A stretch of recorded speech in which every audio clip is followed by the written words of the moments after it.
Moji dragi gledatelji, u današnjoj emisiji ću vam govoriti o daleko najčešćim uzrocima jedne od najopasnijih bolesti modernog čovjeka koji se naziva rak debeloga crijeva. Ukoliko pažljivo pratite emisiju do kraja, saznaćete što trebate izbjegavati, a isto tako ćete saznati zašto smo mi toliko bolesti i koji su glavni uzroci bolesti. Čak ću vam reći i koji su minerali, vitamini ključni da sprečavate rak debeloga crijeva. Ali prije nego što nastavimo sa emisijom, želim vam reći da je u prodaji moja nova knjiga koja se naziva Čudesni prirodni lijekovi, drugi dio, koji je samo nastavak serijala moje knjiga o nutricionizmu, o prirodnim lijekovima, ali o tome nešto više na kraju emisije. Što uzrokuje rak debeloga crijeva? Prvo, prekomjerna tjelesna težina ili pretilost. Veza između raka debelog crijeva i pretilosti je jaka.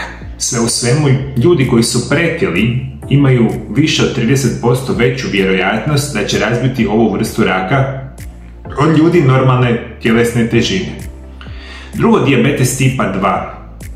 Istraživanja su savršeno jasna i pokazuju vezu između dijabetesa tipa 2 i razvoja raka debelog crijeva. Osim toga, rizik od raka debelog crijeva povećava se kod osoba sa dijabetesom tipa 2 koji su pretili najmanje 4 godine. Treće je zračenje. Ako ste imali zračenje kao oblik liječenja u trbuhu, zdjelici i kralježnici ili zračenje cijeloga tijela za vrijeme djetinjstva i adolescencije, imate povećani rizik od raka debeloga crijeva. Pa zadatak je da redovito pratite svoje stanje, počevši 5 godina nakon zračenja.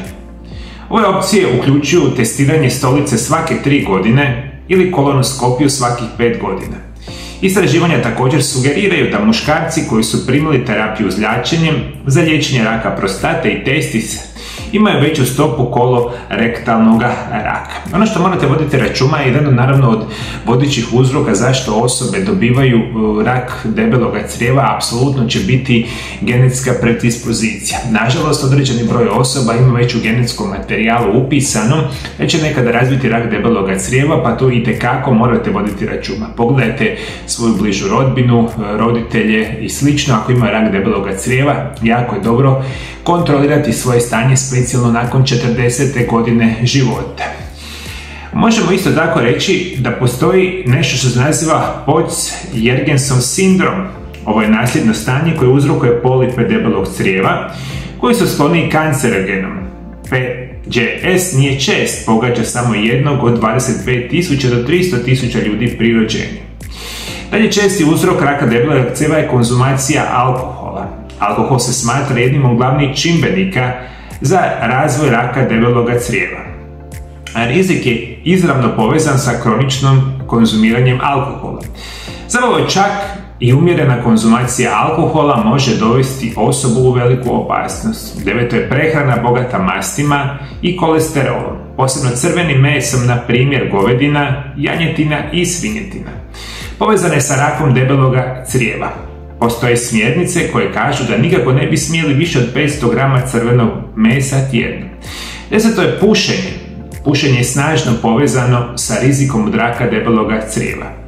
Prema pregledu u American Journal of Gastroenterology, rizik od razvoja raka debelog crijeva povećava se proporcionalno broju godina pušenja i intenzitetu pušenja.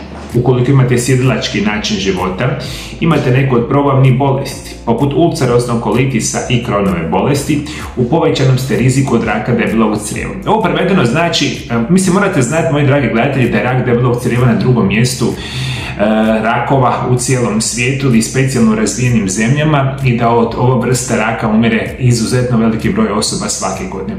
Jednostavno, ova situacija se nije događala prije 30 do 40 godina ili 50-60 godina pa nadalje, jer smo mi živjeli potpuno drugačiji način života. Mi danas živimo sjedilački način života, prekomjernu tjelesnu težinu imaju 74% odraslih osoba. Jedemo enormne količine šećera, jedemo enormne količine crvenoga mesa, ništa ne vježbamo i sve naše bolesti i tegobe liječimo sintetskim kemijskim lijekovima.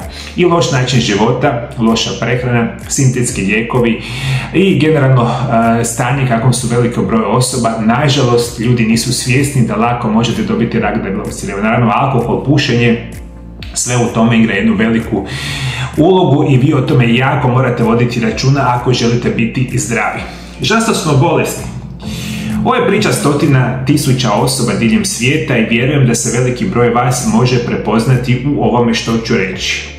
Od vaših 40 godina i kasnije, vaši liječnici vam često dijagnosticiraju visoki krvni tlak, dijabetes, neko psihološki bolesti ili bolesti zglobova, ili slične bolesti koje se nazivaju kronične bolesti, kao što su bolesti jetre, bubrega, želuca, pluća.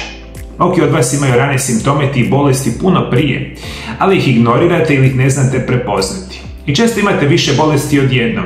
I kao što biva, sve se liječe sintetskim lijekovima. Danas se 90% odraslih osoba u modernom svijetu jednostavno prepisuju sintetski lijekovi za liječenje i niko ne postavlja pitanje kako se liječi glavni uzrok bolesti i da li se može izliječiti bolest potpuno prirodno i bez nuspojava.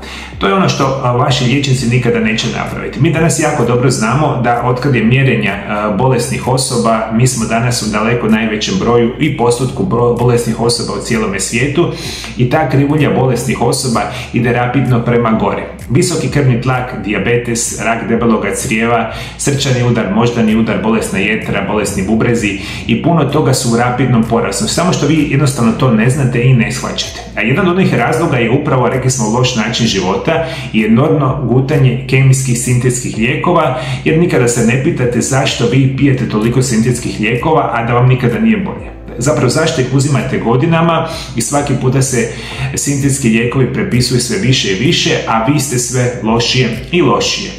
I znate koja je jedna od najvećih laži u znanstvenoj industriji? To je da je glavni uzrok zašto smo bolesni, pretili, depresivni. Nemamo energije, nemamo snage, imamo bolesne zglobove, visoki krvni tlak, dijabetes, demenciju, dobivamo rak. Generalno zašto smo bolesni i zašto nikada nismo bolje, da je uzrok jako kompliciran. Ovo zvuči radikalno dok ne shvatite da praktično niti jedna životinja u divljini ne pati od široko rasprostranjene kronične bolesti. Među lavovima i žirafama nema raširene stope pretilosti, srčanih bolesti, dijabetesa tipa 2. Depresija, anksioznost, akne, neplodnost, nesanica, bolesti srca, elektrina disfunkcija, dijabetes tipa 2, Alzheimerova bolest i većina drugih bolesti koja muče, skraćuju naše živote, zapravo imaju korijene u istoj stvari, a to je nešto što se naziva kronična upala. I molim vas ovo, dragi gledatelji, jako zapamtite, ako išta ćete zapamtiti od ove emisije. Glavni uzrok bolesti je danas kronična upala. To konkretno znači da vi na staničnoj razini imate disfunkcionalni veliki broj stanica. Da ovo jednostavnije shvatite. Naše tijelo, valjda to svatko shvaća, da se sastoji od milijardi i milijardi sitnih malih stanica. I te sitne male stanice imaju određeni način života i funkcioniranja. Prevedeno znači svaka sitna mala stanica u sebi ima nešto što se nazivaju mitohondriji. A ti mitohondriji, ćete mi shvatiti, kao da su sitne male stanice koje u sebi imaju tvornicu koji kontinuirano proizvodi energiju. I ta energija se naziva adenozin 3-fosfat ili ATP. Da prevedeno znači svaka stanica našega tijela ima određenu tvornicu i ta tvornica proizvodi određenu energiju. I ovo prevedeno znači da smo mi zdravi upravo radi milijarde i milijarde stanica koji kontinuirano rade svaki dan. Kada neki od tih stanica postanu disfunkcionalne, odnosno one, ajmo reći, tvornice ne proizvode više energije, vi postajete bolesti. Da to još jednostavnije shvatite. Na primjer, imate rak debeloga crijeva i vama netko jednog dana u crijevima otkrije nešto što se naziva polip.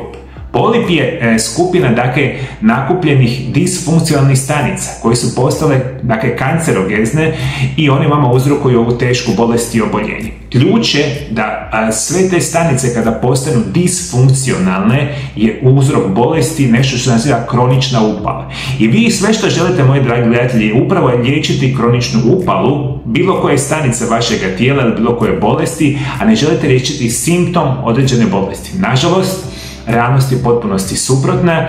Mi danas sa kemijskim sintetskim lijekovima, lošim načinom života, liječimo pod navodnicima simptome bolesti, a uzrok bolesti je sve gore i gore. I mi ne primjećujemo simptome, pogrešno se liječimo i apsolutno je jasno zašto smo mi bolesni. Rekao sam vam, sve bi ovo imalo smisla da vi pogledate oko sebe i da vidite šta se u prirodi događa.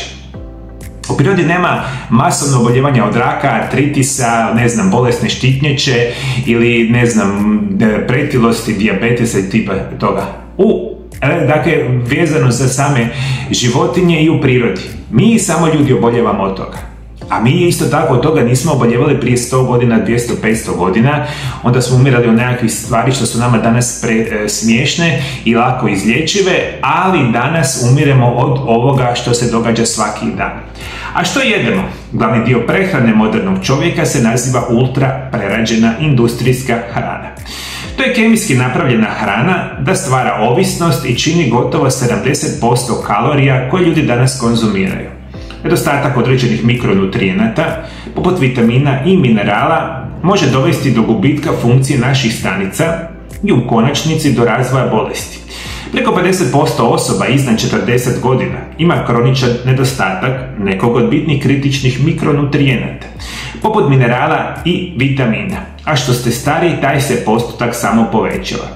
Najmanje 75% osoba ne jede preporučene količine voća i povrća.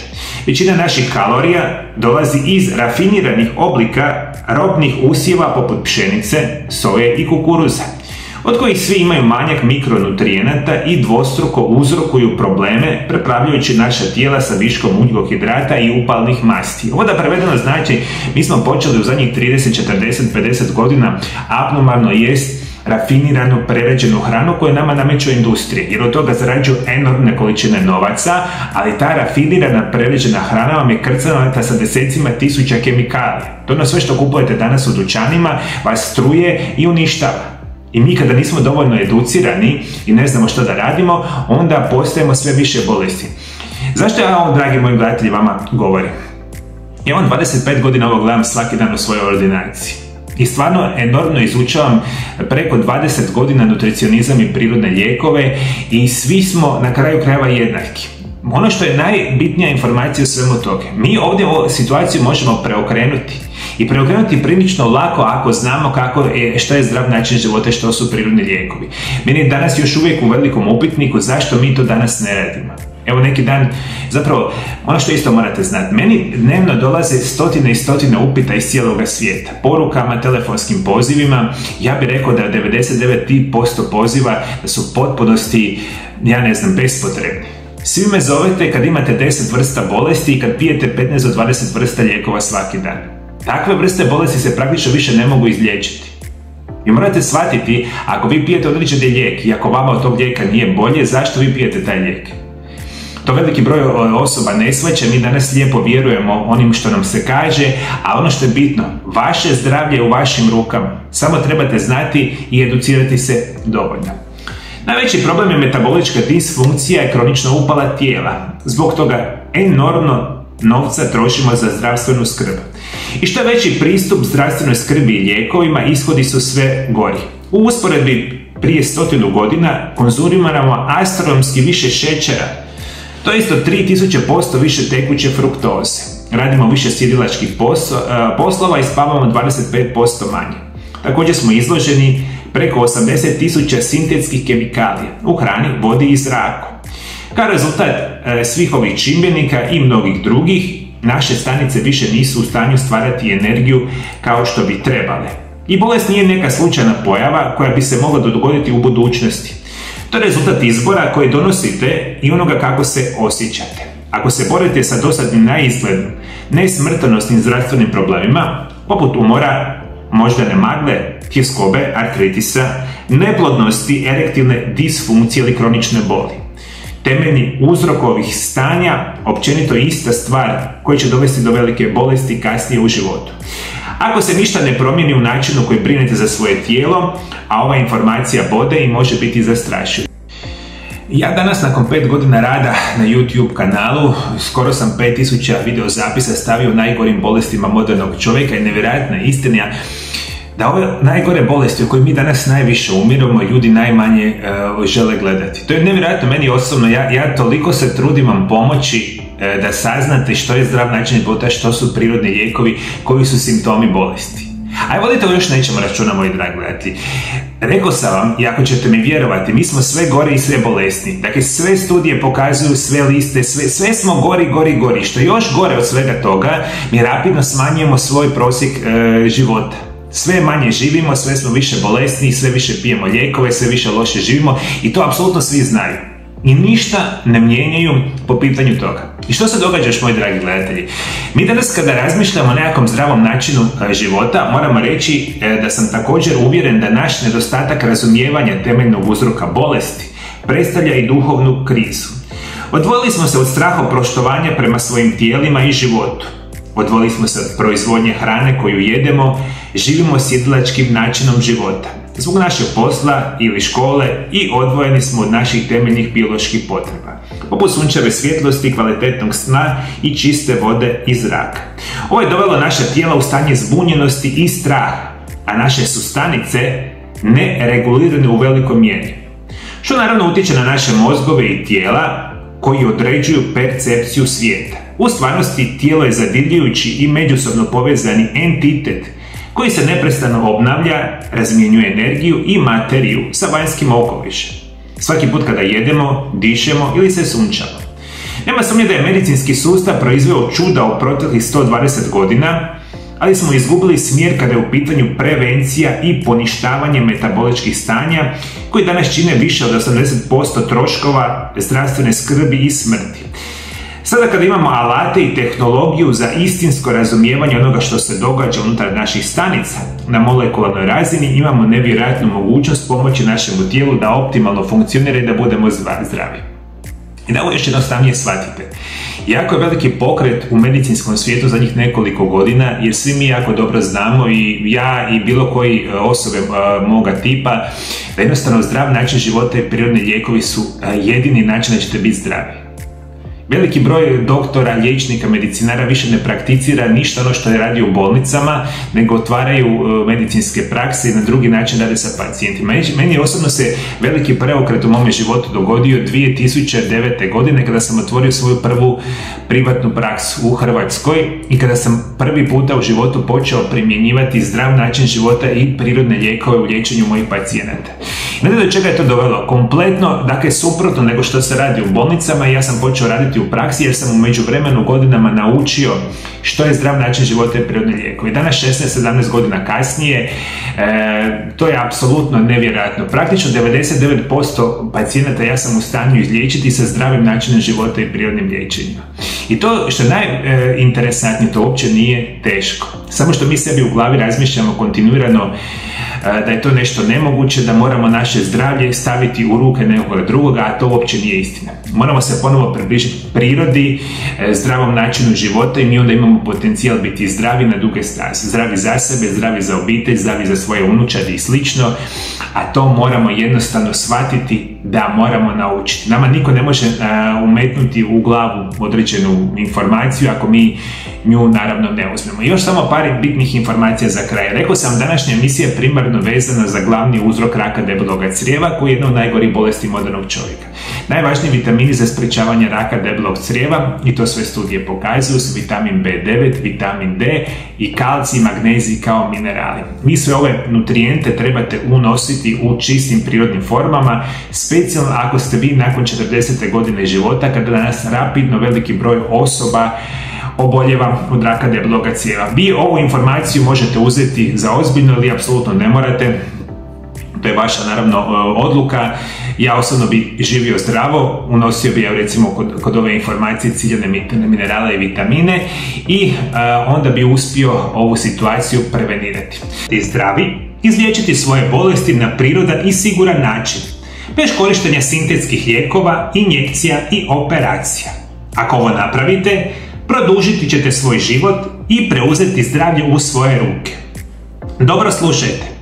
Prvi korak je da naučite prakticirati isprekidani post, koji je najzdraviji režim prehrane na svijetu. Drugi korak je da naučite koristiti najbolje prirodne lijekove za sprečavanje i liječenje bolesti. Sve ove informacije imate u mojem kompletu od 3 knjige. Prva knjiga se naziva Isprekidani post, tajna zdravlja i dugovječnosti. Druga i treća se nazivaju Čudesni prirodni lijekovi, prvi i drugi dio. Na 800 stranica imate sve što trebate znati da se znate naučiti braniti od najgorih bolesti modernog čovjeka. Komplet moje 3 knjige na hrvatskom jeziku su dostupne odmah sa 30% popusta na internetskoj stranici mariolab.hr. Sve informacije imate dolje ispod video zapisa. Drugi korak je da počnete primjenjivati najbolje prirodne dodatke prehrani na svijetu od tvrtke Fitline. A ja vam preporučujem da odmah kupite nešto što se naziva optimalni set. Zašto služi optimalni set? Ovaj dodatak prehrani kompletno detoksicira vaše tijelo, poboljšava rad probavnog sustava i jača imunitet, potiče bolji rad jetre i bubrega, daje vam više snage, energije i savršeno djeluje na rad srca i krvnih žila. Kontrolira krvni tlak, sprečava krvne ugruške, potiče bolju funkciju mozga, bolje pamćenje, koncentraciju, sprečava demenciju. Izvanredan je za bolji rad zglobova i sprečavanje artrotskih promjena. Poboljšava vid i sprečava makularnu degeneraciju, kataraktu, glaukom. Usporava starenje i uklanja bore i suhu kožu. Poboljšava kvalitetu spavanja i potiče zdravi rast kostiju, kose i noktiju. Ovo je kompletan program za poboljšavanje cjelokupnog zdravlja. Dodatak prehrani možete kupiti na linku dolje ispod video zapisa i ovaj dodatak prehrani se šalje u cijeli svijet.